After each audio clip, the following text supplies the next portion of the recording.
YouTube channel. ఈరోజు మనం ఈ వీడియోలో చాలామంది అనుకుంటున్నట్లు మన ఆంధ్రప్రదేశ్‌లో ప్రైవేట్ స్కూళ్ళలో ఒకటో తరగతికి అడ్మిషన్ కోసము మన ఆంధ్రప్రదేశ్ రాష్ట్ర ప్రభుత్వం అయితే మనకొక చట్టాన్నయితే తీసుకురావడం జరిగింది. ఆ చట్టం ఏమి? ఆ చట్టానికి సంబంధించినటువంటి అర్హతలు ఏమిటి అనే విషయాన్ని మనం ఈ వీడియోలో చర్చించుకుందాం.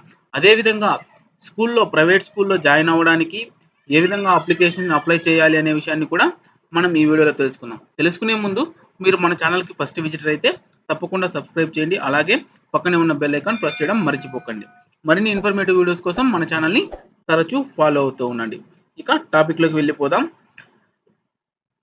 ఇంతకు మనకు ఆంధ్రప్రదేశ్ విద్యా హక్కు చట్టం 2010 ఏం చెప్తుందంటే, ప్రభుత్వ విద్యా హక్కు చట్టంలోని సెక్షన్ 12(1)(c) ప్రకారం 25% సీట్లను సామాజిక మరియు ఆర్థికంగా వెనుకబడిన వర్గాల పిల్లల కోసం ప్రైవేట్ ఏజెన్సీ వాళ్ళు రిజర్వ్ చేయబడాలి అనేసి మనకు ఈ విద్యా హక్కు చట్టం అయితే చెప్తుందన్నమాట.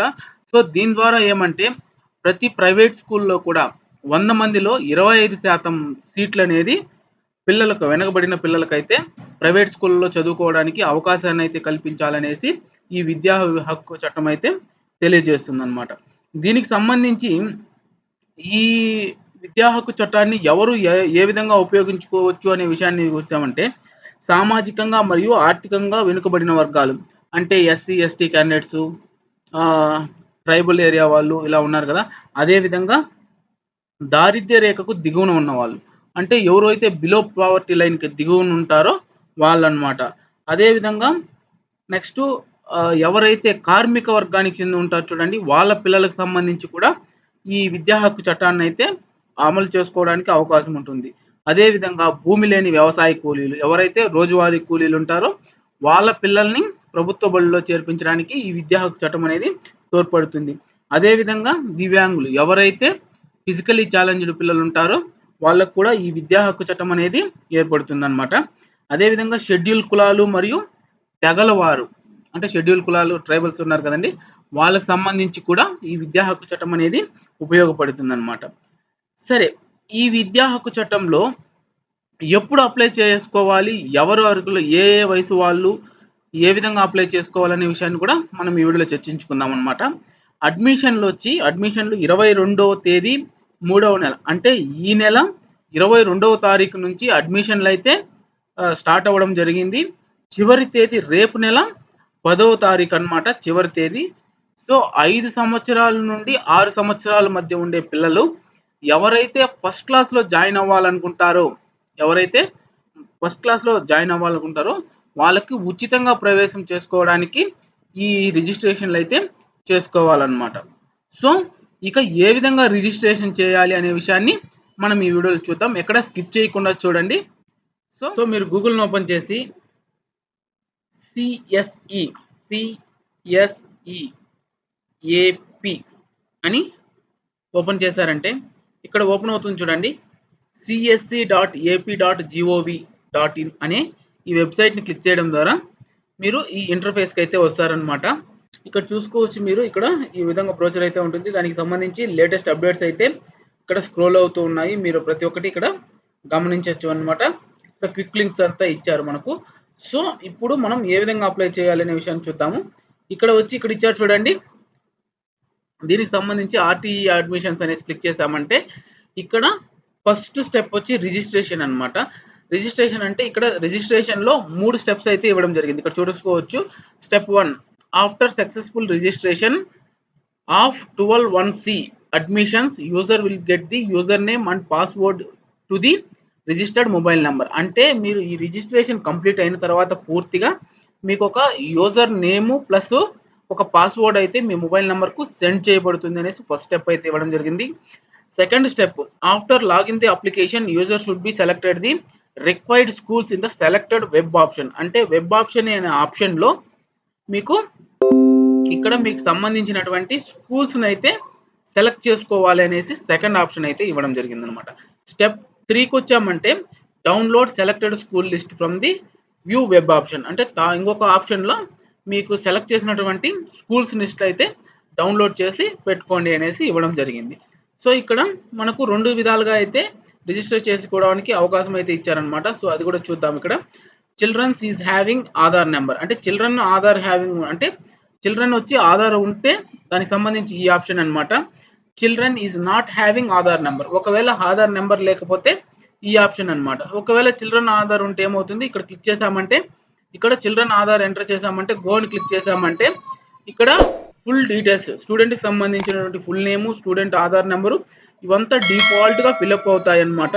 ఇక్కడ మొబైల్ నెంబర్ మాత్రము మీరు చేంజ్ చేసుకోండి. ఎందుకంటే ఒకవేళ ఏదన్నా వేరే నెంబర్ ఉంటే దానికి సంబంధించి వేరే నెంబర్ ఏదన్నా ఉంటే దానికి ఓటీపీ పాస్వర్డ్ వస్తుంది కాబట్టి దాన్ని చేసుకోండి.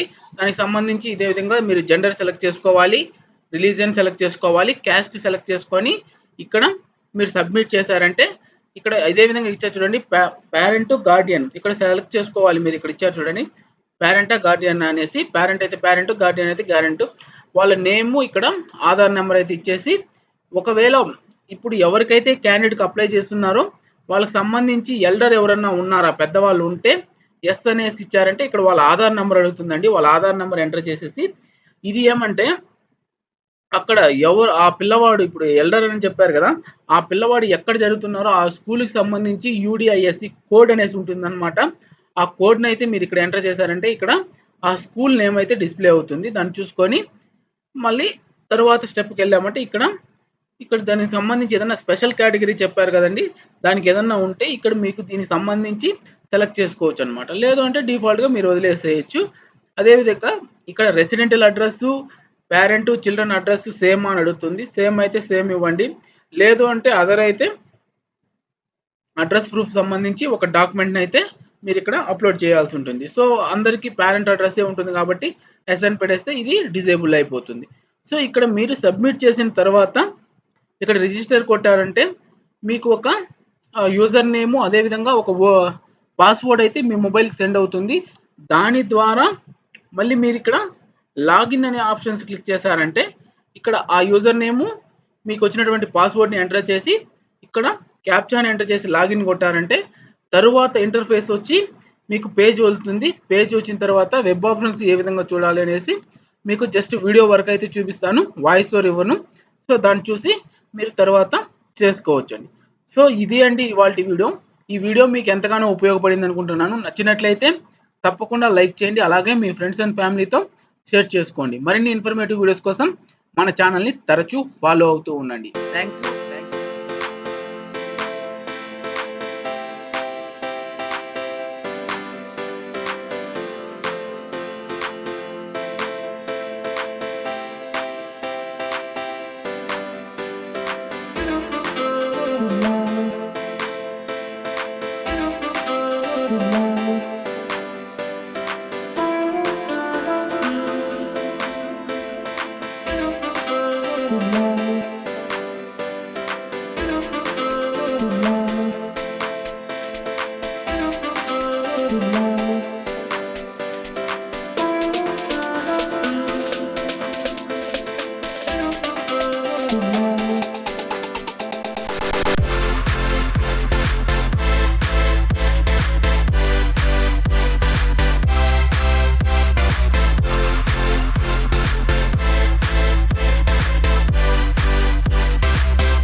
Thank you for watching.